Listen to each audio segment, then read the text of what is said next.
কি ব্যাপার মনি, কতক্ষণ ধরে এক গ্লাস পানি চাচ্ছি, দিচ্ছ না? আরে দাঁড়াও, দিচ্ছি বলছি না একবার। কি এত জরুরি কাজ করতেছো তুমি? এই লোকটার যন্ত্রণা, একটু ভালোভাবে মোবাইল চ্যাটিং করতে পারি না। তাড়াতাড়ি দাও, আমার তো গলাটা শুকিয়ে গেল। কি ব্যাপার, মনি একা একা হাসতেছে? মনি কি কারোর সাথে মোবাইলে চ্যাটিং করতেছে নাকি? আমার তো তাই মনে হচ্ছে ও কারোর সাথে পরকীয়া করতেছে। কখন যে কাজে যাবে আর আমাকে মুক্তি দিবে। কি ব্যাপার, পানি কি এনে তুমি আমাকে দিবা, না এখানে গলা শুকে আমি মরে যাব? আচ্ছা দিচ্ছি, লোকটার জন্য শান্তিও পাই না, যত সব। মনি তো চলে গেল, দেখি তো মনি কার সাথে চ্যাটিং করতেছে। কি, এ তো আমার অফিসের কলিগ নয়ন। নয়নের সাথে এসব কি মেসেজ করছে? আমি তোমাকে ভালোবাসি, আমি তোমাকে মিস করতেছি, জান পাখি। আরে এগুলো কি? মনির কাছ থেকে এটা আমি কখনো আশা করিনি। মনি কি সত্যি আমাকে রেখে পরকীয়া করতেছে? তাও আবার আমার অফিসের কলিগের সাথে। যাই হোক, মনি আসার আগে আমি মোবাইলটা রেখে দিই। এই নাও পানি খাও।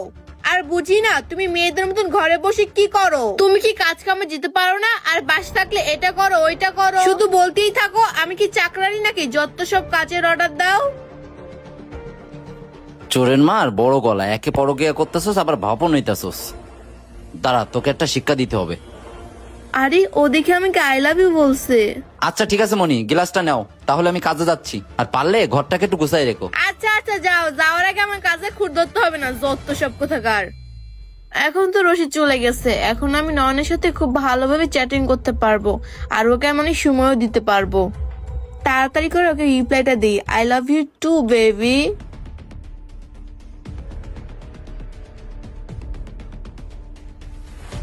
মনি, আমি চলে আসছি। আরে তুমি দেখি এখনই চলে আসছো? গেলা তো কিছুক্ষণ আগেই। এখন কয়টা বাজে? এখন দেখি 11:30 বাজে, তুমি এখন চলে আসলে? এত তাড়াতাড়ি চলে আসলে কেন? হ্যাঁ আরে আর বলো না, আজকে একটু তাড়াতাড়ি ছুটি নিয়ে আসছি।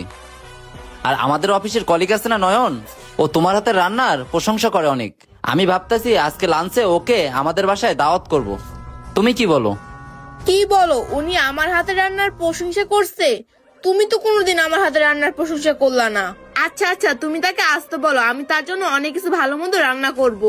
আচ্ছা ঠিক আছে, তাহলে তুমি ফ্রিজ থেকে সবকিছু বের করে রান্না শুরু করে দাও, আমি ফ্রেশ হয়ে ওকে ফোন দিচ্ছি। আচ্ছা ঠিক আছে। আর শোনো, ড্রেস আপটা একটু চেঞ্জ করো। এসব ফকিনি ড্রেস আপ পরে ওর সামনে আবার যাও না, যাও। আচ্ছা ঠিক আছে, যাচ্ছি।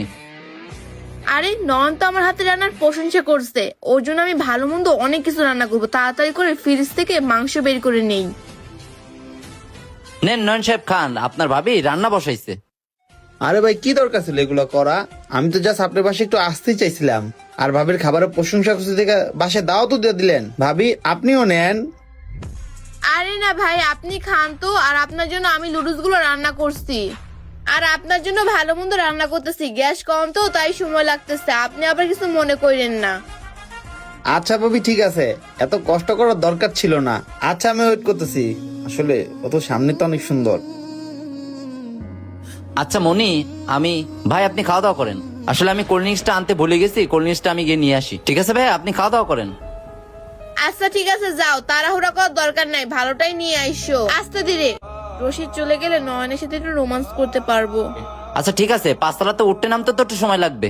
আরে ভাই, সিঙ্গারা খাওয়া যান। ঠিক আছে ভাই, আপনি খান।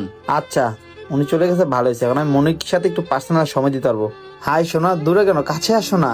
আরে আসো, তোমার হাজবেন্ড তো চলে গেল। আরে ভয় লাগতেছে, ও যদি না যেয়ে থাকে। আরে গেছেই গেতো, তোমাকে আমি অনেকদিন পরে পাইছি। তুমি আমাকে অনেক মিস করছো না? আরে হ্যাঁ, অনেক মিস করছি।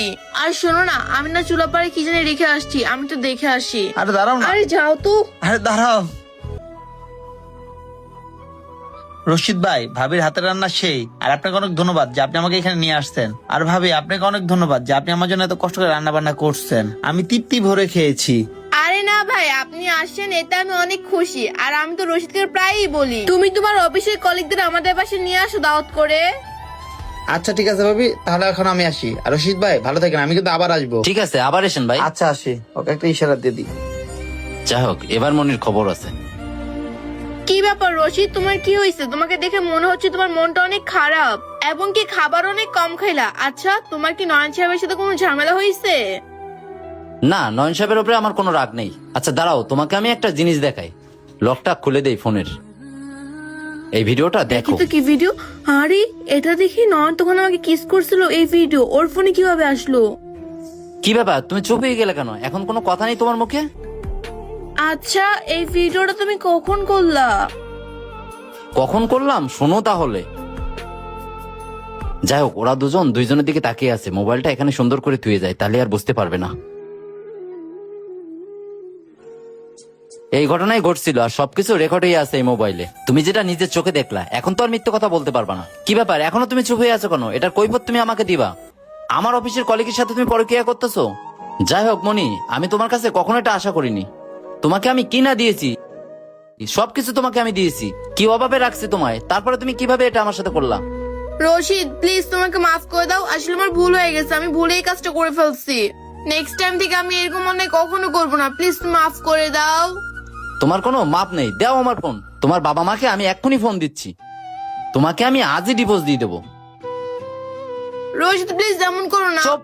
হ্যালো আব্বা আম্মা, আপনারা তাড়াতাড়ি একটু আমাদের বাসায় আসেন তো, অনেক বড় একটা সমস্যা হয়েছে। আপনার মেয়ে অনেক বড় অন্যায় করছে।